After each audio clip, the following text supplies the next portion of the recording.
Hey everyone, welcome back to another episode of Making It in Manhattan. Today I am joined by someone who needs no introduction, the iconic and legendary Betsey Johnson. Oh, Caroline! Sweet Caroline. I couldn't be introduced by anyone I love more than you. Oh, I adore you. I have loved seeing your beautiful butterfly transformation into... You always were in love with me and my work. Always. You'd come by the showroom, you'd wear my stuff, this was way before this new world of podcasting and all that shit. It would go, can I swear? Sure. Good. I need to say shit and fuck. Sure. It's just a part of my life. Anyway, so you keep me under control and lead me on through this little I just close have and personal talk. I've never done a podcast. Yes, this is I've Betsey's never heard a podcast. First podcast ever, guys. So it's going to be a really fun one. So I just have some questions and we're just going to dive in. My first question was, when did you realize you wanted to pursue a career in fashion? Was it through I dance never and realized I wanted to do fashion. And I never studied it. I never thought in a million years of... I knew I liked to make things, and I could cut and sew patterns. I like to do things with my hands. Yeah. I'm a real artsy, craftsy Girl Scout and beyond. And I thought I really wanted to be a rockette. Okay. I came to New York. I really wanted to study dance. My cheerleading fucked it up because I was yelling and screaming. I was a cheerleader. Okay. Head cheerleader at Syracuse, cheerleader in college. high school, cheerleader in grammar high. And the thing is, I ruined my voice. So when I wanted to be a Broadway dancer, chorus girl, whatever, I was studying in the city and in Wethersfield, Connecticut, my little hometown. I was studying voice and acting, because to be on Broadway, you can't just know how to dance. Exactly, you have to know how to sing and act. And I blew my voice out with cheerleading. But anyway, somewhere along the line, I realized I needed to get to New York, because I always knew that, as Frank or Tony sang, I think it was Frank, if you can make it there, you can make it anywhere. Yep. And as a little Connecticut, Terryville, Wethersfield, Windsor girl, every school break I went to New York. I knew New York was the place. Yeah. But my senior year at Syracuse, I noticed that a fashion magazine, which I really loved, called Mademoiselle magazine, ran a contest.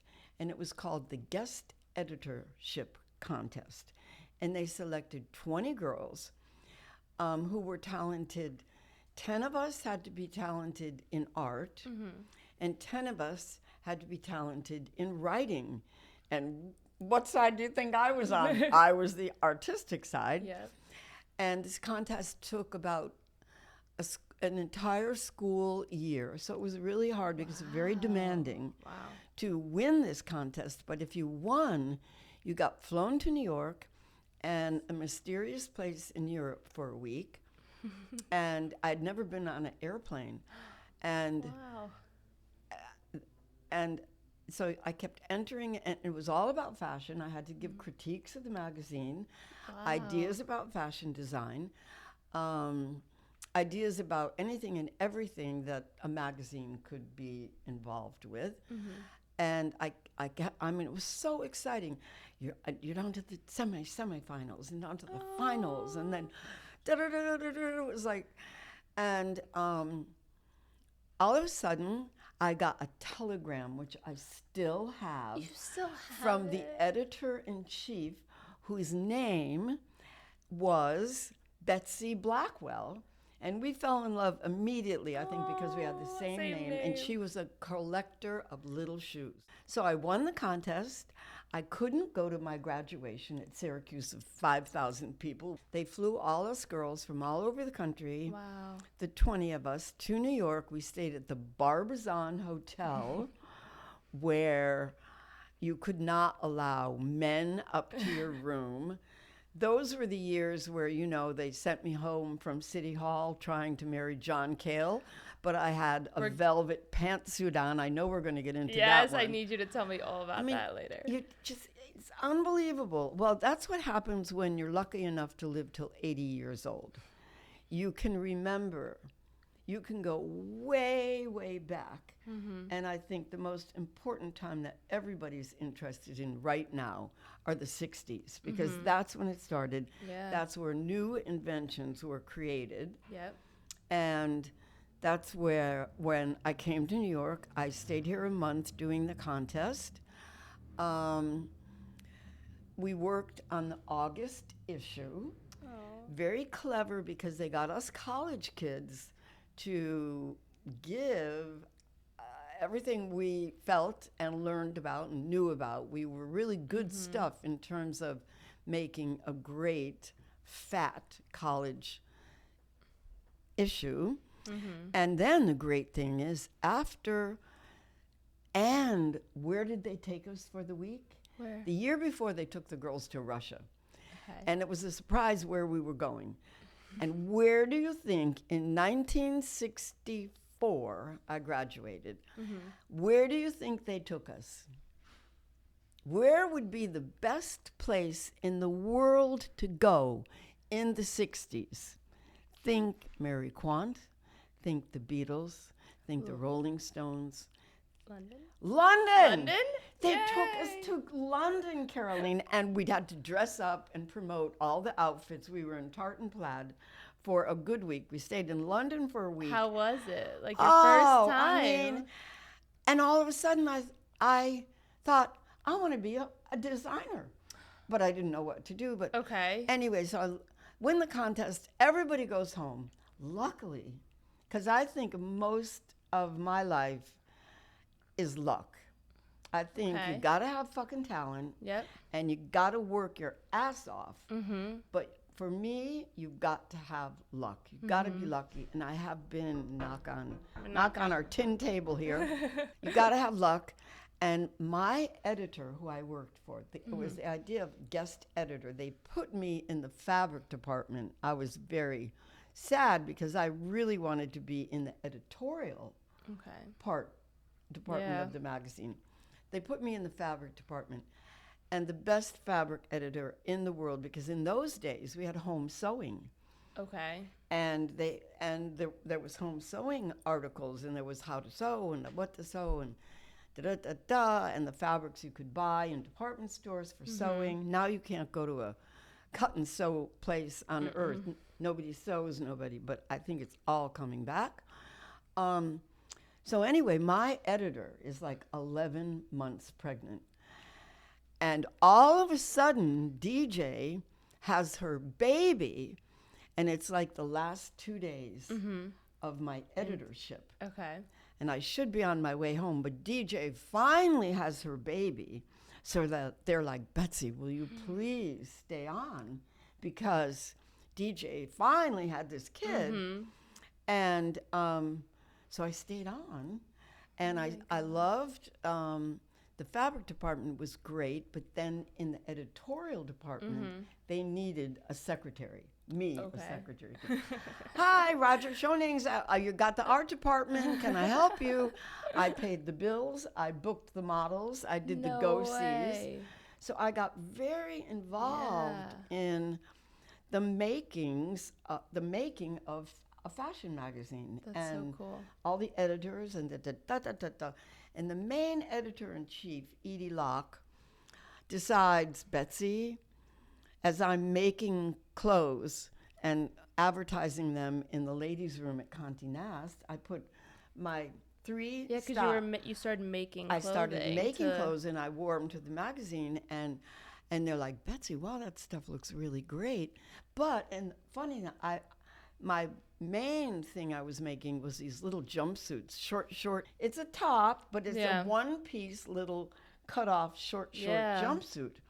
I got sent home by the magazine. Too short? They were featuring these little short jumpsuits in the magazine, but it was not appropriate for me to wear that little jumpsuit to work. That's wild. I mean, it was just like, long story short, Edie Locke says, Betsey, you should be a designer. She gives me a pay. They used to call it a turn. It was a quarter of a page. They photographed it looked like a hand-knit little T-shirt with a little velvet ribbon around the neck with a little velvet bow. Okay. It was very voyage, before voyage. Edie knows that this creative wonder guy, Paul Young, has this concept of paraphernalia, a far-out, modern, off-the-charts, beautifully designed store on Madison Avenue in 66th Street with Vidal Sassoon. You know Vidal Sassoon? Yes, I do know. Next door. And Andrew, my hairdresser, said, Andrew, I used to go to Vidal Sassoon, and I used to sleep with my hair scotch taped to my head. Why? Because Vidal was like the straight blunt cut on one side into a shaved head on the other side. It was way beyond any far out haircut now. So anyway, Edie introduces me to Paul. I bring my suitcases filled with the clothes I have been making for people. All the editors and I'd make them far out stuff and a lot of silver stuff, a lot of silver stretchy metallic, modern, very Warhol-esque stuff. And he hires me. He said, Betsey, come to work in 2 weeks. Wow. Because don't work on a stupid portfolio, you kids out there. Make clothes and show your clothes. Wear your clothes. Feel your clothes. Get to know what they're about. And show people the clothes that you have made, the clothes that other people, that friends have worn of yours. Yes. So he hired me right on the spot because I knew what I was doing and it was real. Yeah. So I went to work at Paraphernalia and had my little workroom and was paid nothing, which was great. And but my pure work, the way I wanted it, the way I made it. I made the patterns, I made the samples, I worked with the little factories in Manhattan. And I didn't go to the opening of Paraphernalia because my clothes weren't ready. They were late by 3 days. So anyway, that was it. Yeah. And my clothes, as soon as they hit, they flew out. Yeah. And we were selling to the very rich kid of the uptown rich people. And I never made clothes over $100. I hated expensive clothes. So the girls that bought the clothes were downtowners. Okay.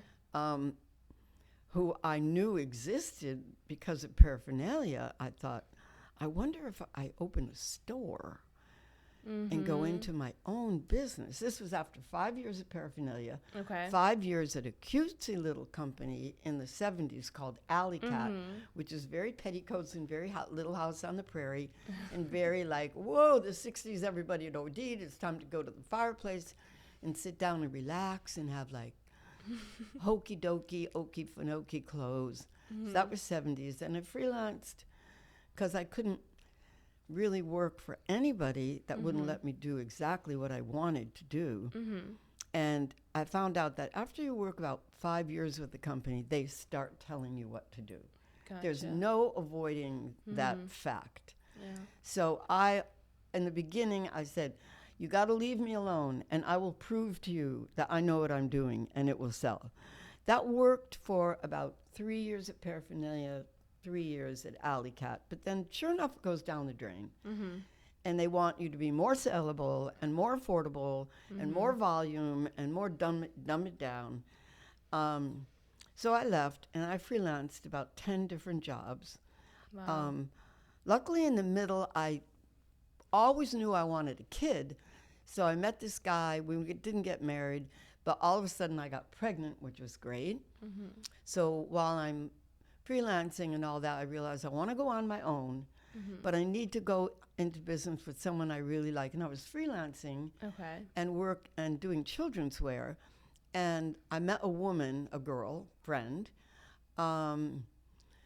who was great to work with when she sold my Betsey Johnson's kids, Chantal Bacon.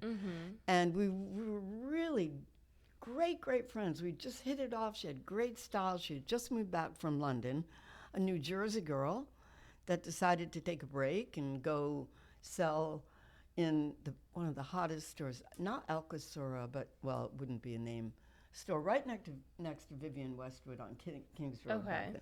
So Chantal came from the streets of London, and I said, I want to go into business, and I think you'd be a great business partner, even though she and I both didn't know anything about business.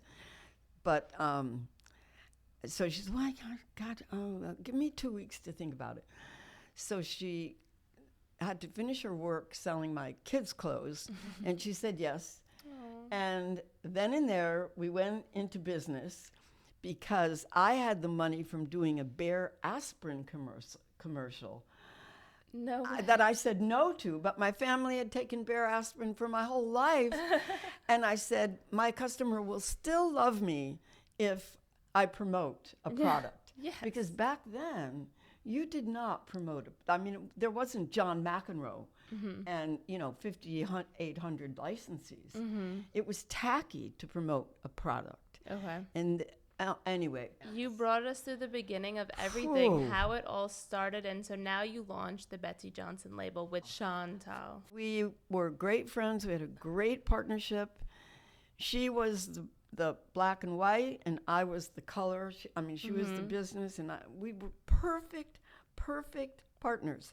Yeah. Me a Leo, she a Taurus, perfect.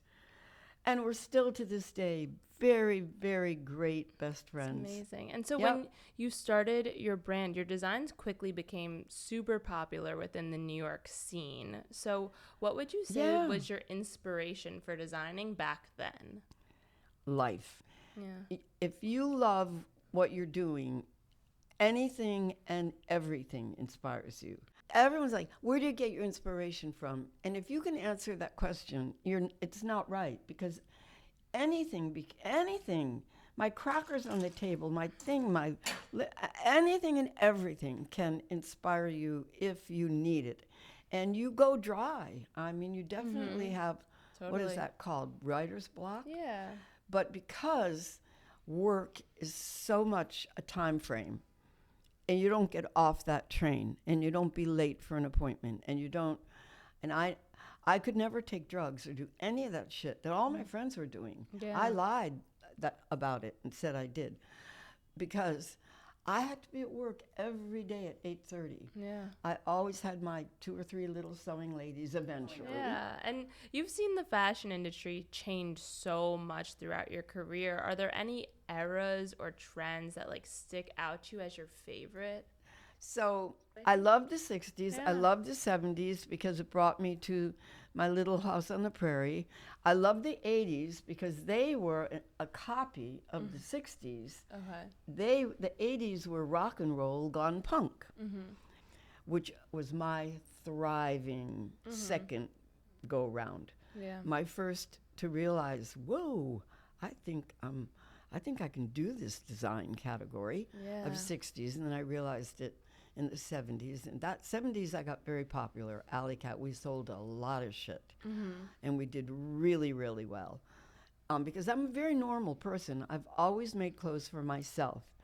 And I'm a cute little Connecticut kid who wanted to be a rockette and who learned how to be conservative and not far out and show up on time and work hard. And then I got on the bicycle ride of fashion, and I realized it goes old and new. It goes forwards and it goes backwards, and it goes forwards and it goes backwards. And as history repeats itself, fashion repeats itself. So never throw anything away. I'm a pack rat, because it's all going to come back. It's true. And it's all been done before, and it's all going to look great. Yeah. If you think it's great, it will be great. Yeah. I think so much of fashion is up to the individual person. Yep. And the only way fashion works and looks good is if the individual person feels good in it, Yeah. feels that it's them. But then the 90s were the year for me of the bias, of the slip dress. Okay. Da-da-da-da, kind of turned into kind of nothingness, the 90s. And I really, fashion-wise, can't even remember Can you remember the 2000s? What were the to me, I did it all in the 60s, and I Yeah. did it all in the 70s. Yeah. Modern and old-fashioned. Yeah. And then modern again in the 80s, old-fashioned again in the 90s. It was very vintage. That was the 90s were the time of recognizing vintage and old movies, and everything Betty Davis wore I thought was the fashion. But all of a sudden, why am I 80 years old? All of a sudden, so much time went by. Time flies. And But I'm 80, but I'm feeling very healthy and very great. What could, I you're mean, thriving, and you've built such like a beautiful community of the Betsey girls. You know, I have a Betsey girl. babes. I had the Pink Ladies. They're a club. They're still my managers, my salespeople. I run into them now and then all over America. They formed friendships through working in my family operation. We hated to fire people. We had to hire someone to fire people. We never fired any, but we never had a rotten apple in the huge barrel of all my stores and all my years. Yeah. We built a family business. The girls loved each other, were hardworking, were passionate about my work. It was a very unique, I don't know who else had a store like mine. Maybe Vivian at the time, Westwood, Yeah. who was one of my favorites. And I feel like She it had shows her through store. in your clothing. Like everything you've designed is so fun and happy and colorful. And I feel like your workers, they were just like loving what they were doing. It's like it was a lifestyle. They loved going to work. Their work was Yeah. their life. Yeah. They were obsessed by clothing and selling it and being a part of the social life. My girls helped so many girls in wheelchairs with scars, who didn't feel good about themselves. And my sales girls would be like Florence Nightingale, would save these girls Yeah. and make them look pretty and sexy and make them feel good. And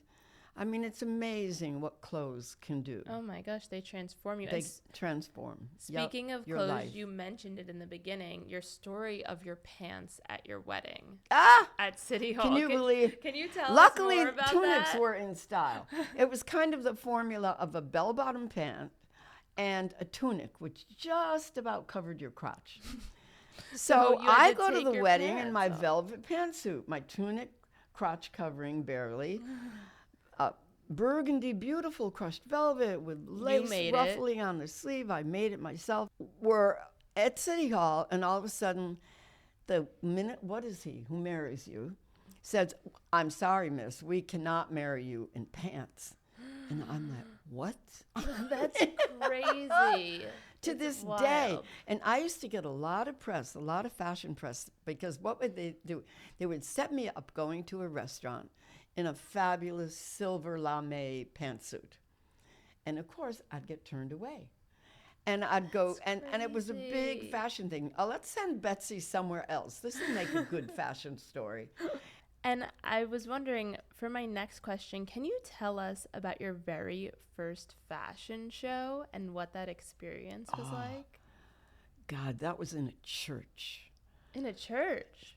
And it was, well, yeah, we didn't have the money. Yeah. It was in a church. It was like 43rd Street and 9th Avenue. St. Clement's was in a church. And I think we donated $500 to the church.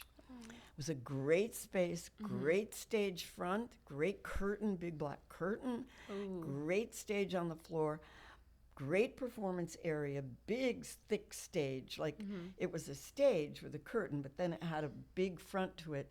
And then there were bleachers. Ooh. And the only reason It was during a holiday scene. With nobody in their right mind opens their first collection during holiday, which is the Christmas time zone of delivery. And the only friend I had two friends in the business just because they were my friends. One was Willie Smith, who lived down the street, who was the best sportswear designer in the world. And he was great. His brand was phenomenal. And he was one of the first to unfortunately get AIDS. And we lost him right away. He was the beginning of the AIDS trauma in New York City. And then the other designer was, for some reason, we used to go to the same bar, Bill's, on 7th Avenue and 38th Street, and would always crash into each other there, Giorgio St. Angelo. And he's American-wise, he's my favorite all-time designer. And he said, Betsey, just do it. You feel it's right. Screw what time zone it is, just show your work, just do it. And because Giorgio said, do it, I said, Chantal, Giorgio says, just do it, so let's do it. So I found strippers and go-go dancers and girlfriends and boyfriends, and I had upside down, black, white, gay, straight, everybody, LGBTQ2Z, XYZ.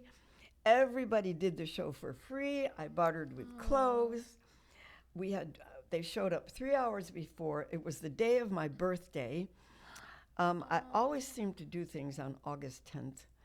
I got married on my birthday. I got divorced on my birthday. I had my first fashion show. So anyway, how many? 10, 15, maybe 30 girls are in my leotard tight stuff. It was all cotton lycra, all diagonal black and white stripes or red and black stripes. If I had only stuck to that coloring, I would have been fine. And that was far out because Calvin Klein was navy blue, camel, and off-white. So me doing black, white, and red was very far out in 1978. Wow. And was it 78? It was 78. Wow.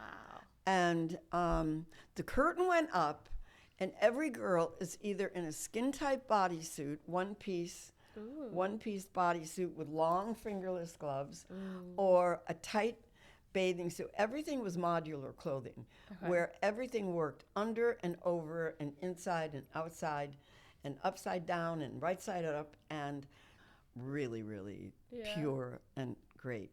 So anyway, that was an unheard of kind of fashion show. Yeah. Anyway. So speaking of Fashion Week, you're iconically known for your cartwheels that you would do at the end of every runway show. How did this split? And split. Cartwheel and split. How did this start? Can you tell us about it? I was so happy. I know the show it was. It was my cowboy show where Steven Tyler walked out with Lulu. Isabella Rossellini was my cowgirl bride, and I rented a whole cowboy set, cowboy town. Anyway, so at the end of that show, I always come out on the runway and hi and wave to everyone and thank you. I really I love seeing the people clap and smile. And I think I was in the tents at that time. Fashion shows were at the tents before they went separate, and I don't even know if there are fashion shows anymore. But anyway, I was so happy, and I was always an acrobat. I was an aerialist. I mean, as a cheerleader, I would run out in front, lead the football team out, and do a cartwheel, a round off, and a no-handed back. A round off back. Wow. Oh my gosh. I was an aerialist. I did the no-handed this and the that and the that, and I was a contortionist. And so anyway, I was so excited. The show was so wonderful. And Andrew, you did the most fabulous hair for that show. Andrew did 5 hairdos on one girl. So in one outfit with a hat, you'd see one hairdo. And then Next change, to take the hat off, and Andrew's second hairdo would pop up, and it would be fritzies, and then when they changed to the third outfit, I was so happy. I ran down the run wheel and threw a round off. It's more spirited than a cartwheel. Okay. I did a round off and a split. So you do a cartwheel and you pop down, and then you jump up and you crash into this split. And that's how it started. Became your thing after that. And then I just thought, that was so much fun. I think I'll do that again.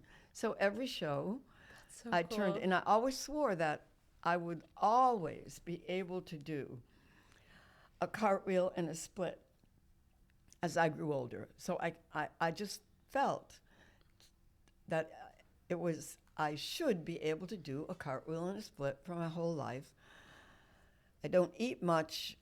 I'm not in great shape, but I still can do a cartwheel and a split, and I try and I dance around to Miley Cyrus. She's my latest passion. Yes. Miley, I love you. She's kept me going for months. I exercised to Flowers and Great song. Wrecking Ball. So amazing. Every day I turn that on, and I feel I've done my 2 dances with Miley. And you're in good. Great shape. Yeah. And we're at the Chelsea Hotel. That's where we're Oh, recording. my God. You're getting your hair done. I lived at the Chelsea's in the 60s. Whenever I left a boyfriend, I came to the Chelsea.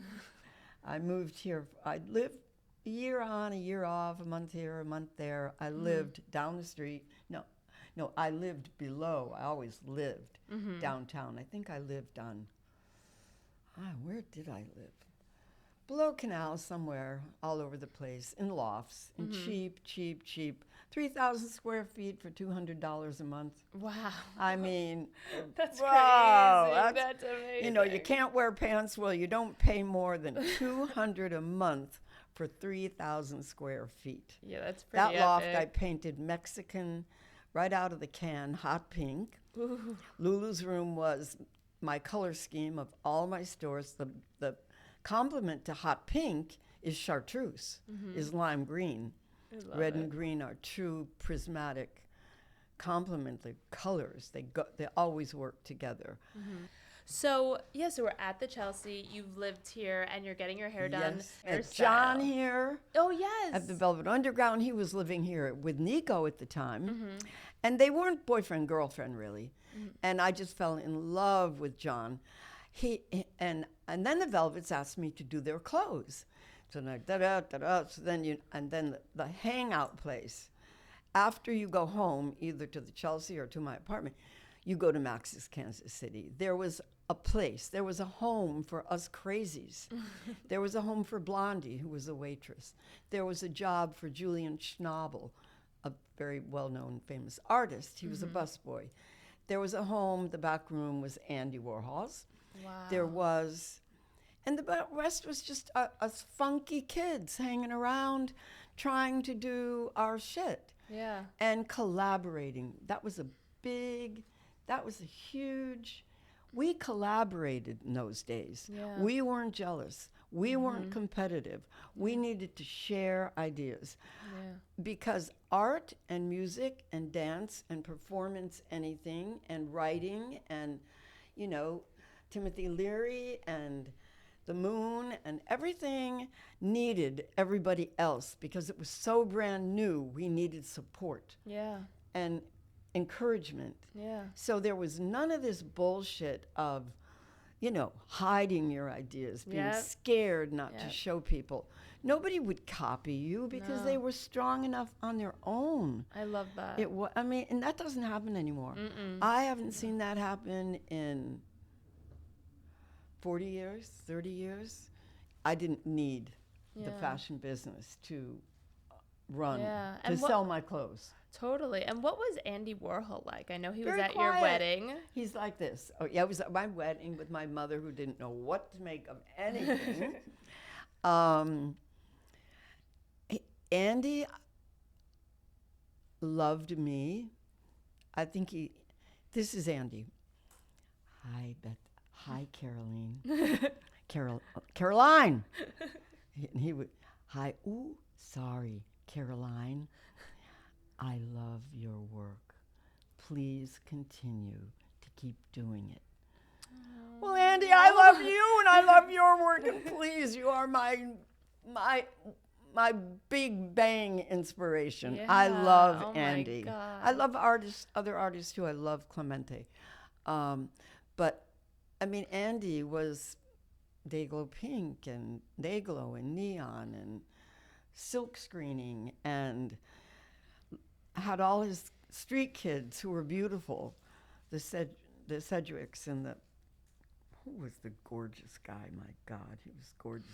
He was surrounded by beautiful, crazy, wonderful, artistically talented. Half of them lived at the Chelsea. So cool. Because the Chelsea would, like Max's, if you were a good artist, if the owner believed in you, like Mickey Ruskin of Max's Kansas City, and Stanley, the reception almost owner of the Chelsea back then, if they believed in you, they would barter. You, as an artist, they would take a painting from Frank Stella, from blah, blah, blah, blah, blah, from from Chamberlain, from who else? I mean, Max's Kansas City had the best art in the world because they supported the artists. The artists would give the painting in exchange for food at Max's, a hotel room at the Chelsea. That's why there was great art in these two places. The 60s was only Max's Kansas City and only the Chelsea. And that was it. There was no uptown. I never went above 14th Street. I mean, I had to for work. I worked on 9th Avenue and 36th Street, real trashy area. But and I don't know. The small group of people, we found each other. Yeah. And me, It's like a family. this straight ass, I mean, this white picket fence. I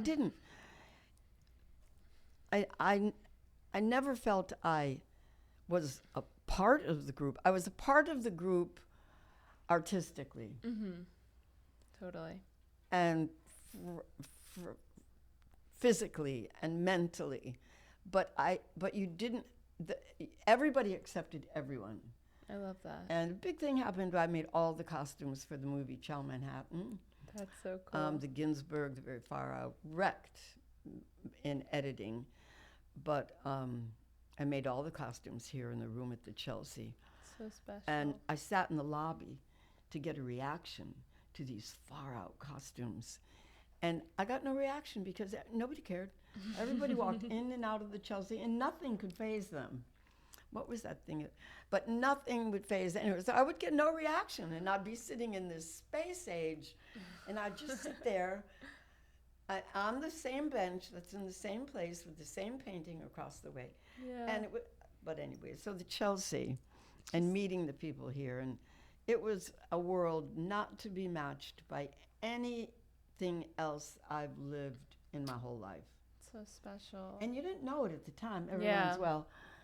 And everybody thinks you know what you're doing when you're doing it. You don't know what you're doing. Yeah. I mean, and how did I do this and why did I do this?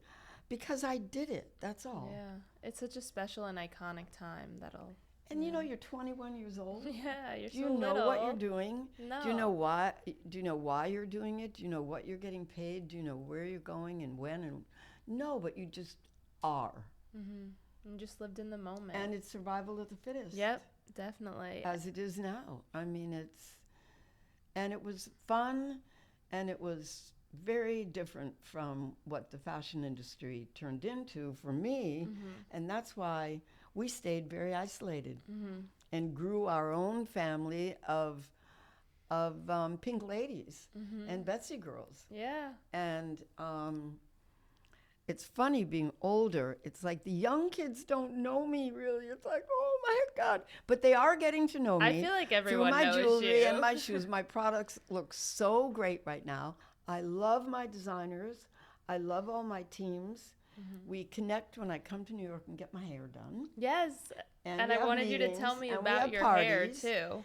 And Andrew when I was in London 20, how many years ago?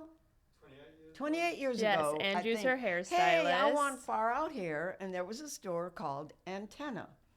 And everybody from Rod Stewart to who? To all the rockers, everybody. It was the only place you went for hair in London. And I heard about it, and I made an appointment. And Andrew, did I get you right off the bat? Yeah.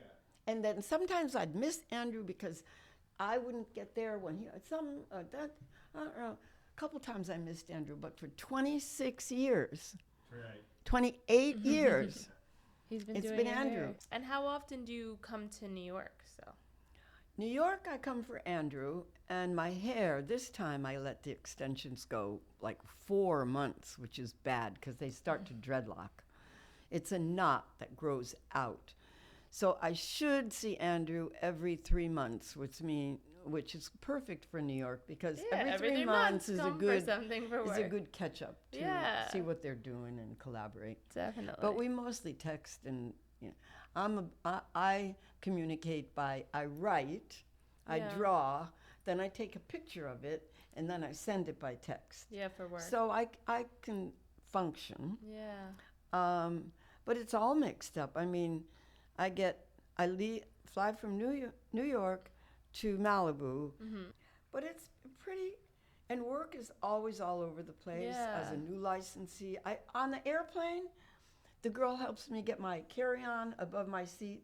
She says, Betsey, we're so excited. We finally signed the deal. We're doing your perfume. We're doing your next perfume. I'm like, what? I had a perfume. Yeah. And they said, don't worry about it. I said, but I want, well, what's it smell? Well, I've got to be involved. I insist to be, when they do a new license, I'm involved right away so they get on the right train track. Definitely. You know? So can you believe that? She's sitting behind me. That's crazy. And so I will be doing a perfume, and they love my original perfume so much, and so do I. Yeah. I have a bottle of it. It must be with the pink cap, old. Right? What was the original? It was an in-stock boring bottle with a bow and a little bunch of flowers. But anyway, the perfume company loves my original perfume so much. And so do I. I went through the last of it, and I used it up until its 25th year. It still stayed good after all these years. It was very hard to develop. And do you have any hobbies outside of fashion design and work? Grandchildren. Aww. An engaged kind of daughter, just engaged. A few very close friends, like 5. Yeah. Andrew's 1. Do you know what I mean? Yeah. I have Keep your friends in general. I mean, a fan that will come over to me is my friend right away. Yes, you're so warm. And I have fans. The best fans are older because they know my stores, and my true best was was within my stores. Yeah. It's good now, but I have such a I have so many women that love me because they will, Betsey, I got married in your dress. My bridesmaids wore your dress. And I just say, did you have a good time? You wore my dress to the prom. Yeah. To me, all I care about is, did you have a good time at the prom? I had the best time of my life. I married the guy. I wore my same Betsey dress for 5 dates because I swear he loved me because I looked so good in your dress. Aww. I mean, I have people that have loved my work and loved the experiences they had from wearing my clothes. Yes. That's what my work always was about, an exchange of emotion. Yeah. Buying something that somehow made a girl want that dress, that thing, and should wear it and have a good experience. So she saved that dress. I mean, most of the women I run into my age that were huge fans can explain every dress they ever had. But anyway, most of my fans, they still have their Betsey prom dress in their drawers. There's some connection they have with clothes that they bought from me, and I don't know. It's been miraculous. I can't imagine It's so anyone. special. It is. It's a trip. It really is. It's a Wearing your major stuff, it fucking makes trip. you feel a certain kind of way. Wearing like a Betsey dress, really, it makes you feel so powerful. Yeah. It does. It just, but it's to me, it's like a little storybook. Yeah. Oh, and you can become a storybook character. You put on a tutu, and you put on a little ruffly prom dress, and you become that person and Yep. live that little. And I'm so glad that through licensing, through all my products, that my spirit is still there because I still connect. It is. I don't connect.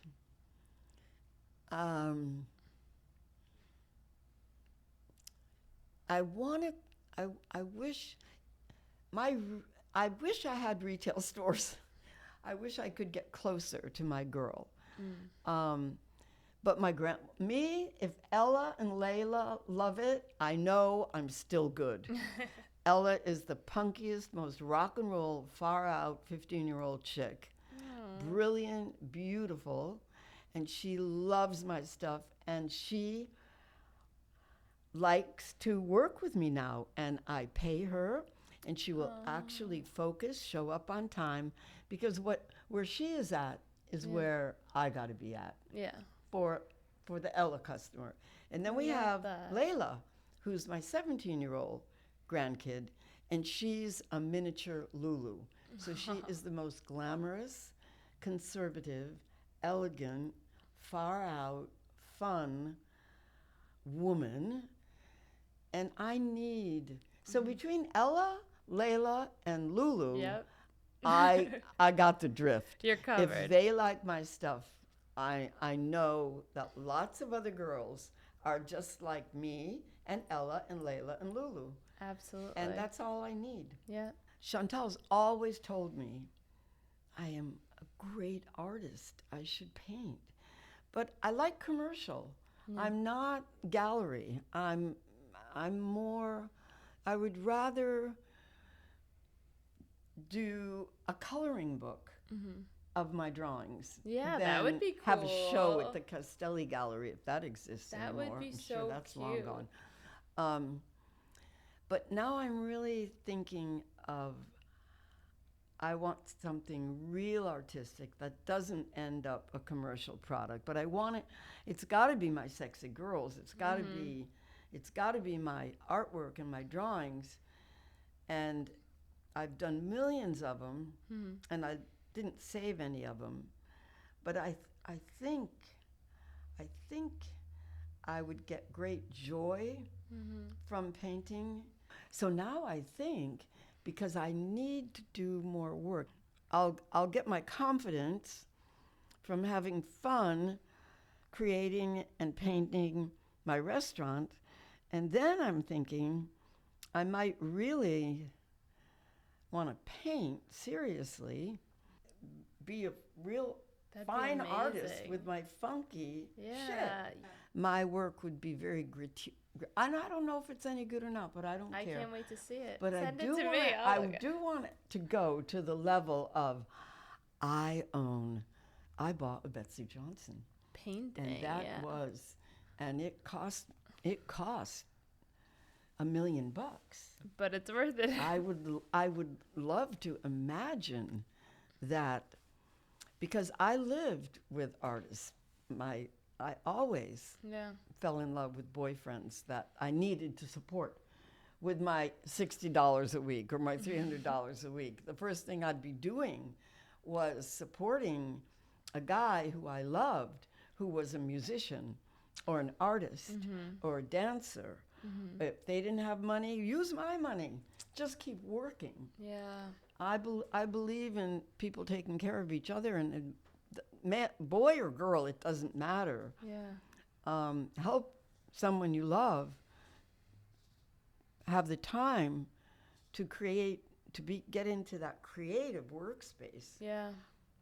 and that's the space I'm in, where I don't feel creative enough. So it's interesting for me to even think about being an artist. You still do so much. You inspire so many. And so my next question is, if you had one piece of advice to give to someone just starting out in the fashion industry, what would it be?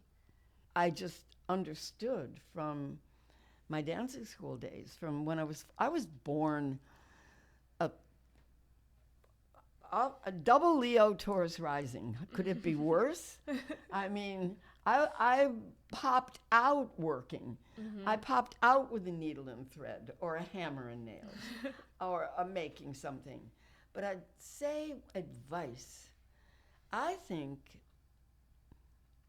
I'm so happy after all these years because I think the best advice is be nice. I agree with that. Yeah. If you're not nice, you won't have people who help you and love you.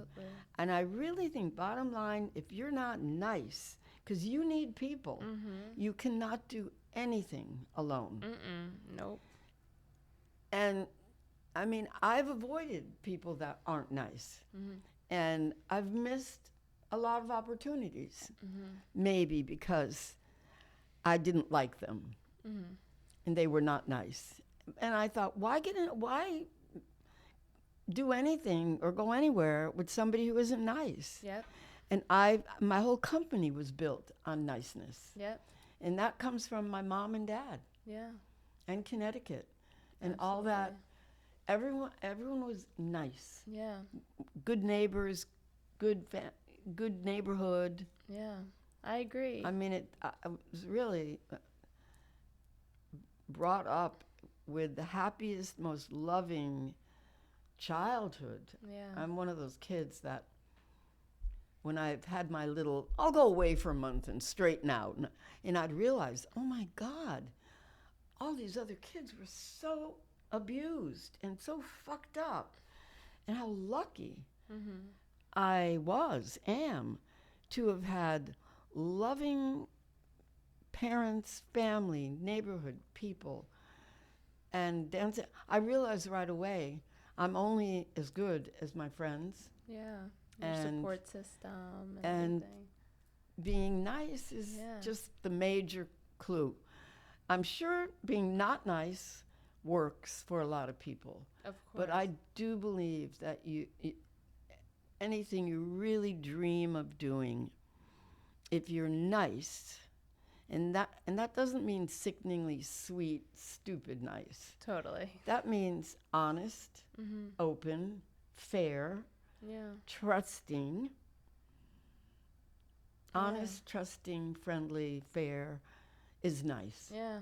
I have to tell and you. That's it. I think that's really good advice. Yeah. When I was around 14, I think, is when I discovered you. And I would watch your runway shows on YouTube, and I watched an interview you did. And this was before I knew I definitely wanted to be in fashion. And in the interview, you were just so bubbly and nice in the interview. And right in that minute, I said, if everyone's as nice and as fun as Betsey Johnson is, I want to work in the fashion industry. So just watching you be nice, you changed my life. God. Yeah. Wow. You changed my life. Well, you know what's been, I do feel for you and a lot of girls that are fans and come over to me, they got into fashion. I just ran into a girl at the airport, adorable.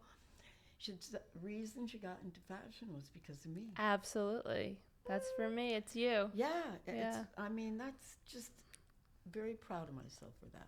And for my very last question, this podcast is called Making It in Manhattan.